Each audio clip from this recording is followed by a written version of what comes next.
Hi అండి, welcome to STV. నెలాఖరులోగా Indiramma ఇళ్ల లబ్ధిదారుల ప్రకటన, జూన్లోగా పునాది పిల్లర్ల దశ పూర్తి, గృహ నిర్మాణ శాఖ ప్రణాళిక ఎంపిక చేసిన ప్రక్రియను ముమ్మరం చేసిన అధికారులు. చూసుకోవచ్చు, నెలాఖరులోగా ఇందిరమ్మ ఇళ్లకు సంబంధించి లబ్ధిదారుల ప్రకటన ఉంటుందని చెప్పేసి మనం 2 డేస్ బ్యాక్ నుంచి వీడియోస్ అయితే చేస్తున్నాం. ఈ నెల 29 L2 లబ్ధిదారులకు, అలాగే ఈ నెల 15వ తారీఖు తర్వాత ఈ L1కు సంబంధించి ఎవరైతే లబ్ధిదారులు ఉంటారో వారికి సంబంధించి ఒక ప్రకటన అయితే రాబోతుంది. అర్హులకు సంబంధించి లిస్ట్ ఏదైతే ఉందో అది విడుదల కాబోతుందని చెప్పేసి మనకైతే సమాచారం వచ్చింది. ఆ సమాచారంతో వీడియో అయితే చేస్తున్నాం. వివరాల్లోకి వెళ్ళిపోదాం. ఇందిరమ్మ ఇళ్ల లబ్ధిదారుల ఎంపికపై అధికార యంత్రాంగం దృష్టి సారించింది. నియోజకవర్గానికి 3500 ఇళ్ల చొప్పున ప్రతి గ్రామంలో లబ్ధిదారుల జాబితా ఎంపిక ఉండేలా జాబితా రూపకల్పనలో అధికారులు అయితే నిమగ్నమయ్యారు. వెంటనే మొదటి విడతలో మండలానికి ఒక గ్రామాన్ని ఎంపిక చేసి 71,000 మంది లబ్ధిదారులకు జాబితాను రూపొందించి ఇప్పుడు ఆ గ్రామాన్ని వదిలేసి మిగతా గ్రామాల నుంచి ఇందిరమ్మ కమిటీల లబ్ధిదారులను ఎంపిక చేస్తున్నాయి. ఇక్కడ చూసుకోవచ్చు, ఏదైతే అంటే జనవరి 26వ తారీఖు 71,000కు పైగా ఈ ఎంపిక చేసిన గ్రామాల్లో లబ్ధిదారులను అయితే ప్రకటించారు. వారికైతే మంజూరు పత్రాలు ఇచ్చారు. ఇప్పుడు ఆ గ్రామాలను వదిలేసి మిగతా గ్రామాల నుంచి ఇందిరమ్మ కమిటీలు అయితే లబ్ధిదారులను ఎంపిక చేస్తున్నాయి. సంబంధిత జాబితాలు పలు నియోజకవర్గాల్లో ఎమ్మెల్యేల చేతికి వెళ్ళాయి. లబ్ధిదారుల ఎంపికలో ఎమ్మెల్యేల సూచనలు కూడా అధికారులు పరిగణలోకి తీసుకుంటున్నారు. మొత్తంగా 2 విడతల్లో కలిపి రాష్ట్ర వ్యాప్తంగా 4.50 లక్షల మందితో జాబితా అయితే రూపొందించి ఈ నెలాఖరులోగా లబ్ధిదారులకు ప్రకటించడానికి ఏర్పాట్లు అయితే జరుగుతున్నాయి.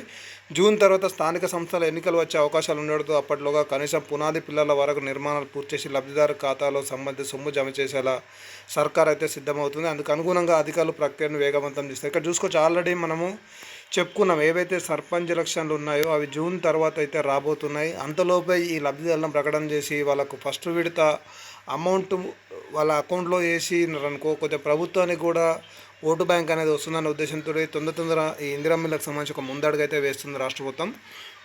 ఇంకా చూసుకున్నాం, మొదటి విడతలో దొరలిన తప్పులు జరగకుండా మొదటి విడతలో మండలానికి ఒక గ్రామం చొప్పున 72,000 మంది లబ్ధిదారులను గుర్తించినట్టు ప్రభుత్వం ప్రకటించి ఇందులో చాలామంది అనర్హులు ఉన్నట్టు ఆరోపణలు అయితే వచ్చాయి. దీంతో 72,000 మందికి గాను 42,000 మందికి ఇందిరమ్మ ఇళ్ల లబ్ధిదారుల మంజూరు పత్రాలు ప్రభుత్వం జారీ చేసినట్టు, మిగతా 30,000 మంది లబ్ధిదారుపై మళ్లీ విచారణ చేపడుతున్నట్టు సమాచారం. ఈ నేపథ్యంలో రెండో జాబితాలో ఎలాంటి పొరపాట్లకు తావు లేకుండా క్షేత్రస్థాయిలో జల్లెడ పట్టాలని చెప్పి జిల్లా అధికారులు అయితే గృహ నిర్మాణ శాఖ నుంచి ఆదేశాలు వెళ్ళాయి. 2 రోజుల క్రితం జరిగిన అంతర్గత సమావేశంలో ఈ మేరకు గృహ నిర్మాణ శాఖల అధికారులు అయితే క్షేత్రస్థాయి సిబ్బందికి అయితే మార్గదర్శకాలు అయితే జారీ చేశారు. ఇక్కడ చూసుకుందాం, మొత్తానికైతే ఇందిరమ్మ ఇళ్లకు సంబంధించి ఏదైతే ఉందో ఈ నెలాఖరులోగా ఈ ఎవరైతే ఈ లబ్ధిదారులు ఉన్నారో అంటే ఇందిరమ్మ ఇళ్ల కోసం వారికైతే ఈ మంజూరు పత్రాలు అయితే పంపిణీ చేసే ఆలోచన అయితే రాసిపోతుంది. ఇక్కడ చూసుకోవచ్చు, చాలామంది ఎవరికి వస్తుందా అని చెప్పి కామెంట్ అయితే చేస్తున్నారు. మీ అందరికీ L1 L2 ఎవరైతే ఉన్నారో నిజమైన అర్హులు వారికైతే 100% అయితే ఇల్లు అయితే వస్తుందండి. బట్ ఏంటంటే మీకు ఫేస్లో వైజ్గా ఈ ఇల్లు అనేది డిస్ట్రిబ్యూషన్ ఉంటుంది కాబట్టి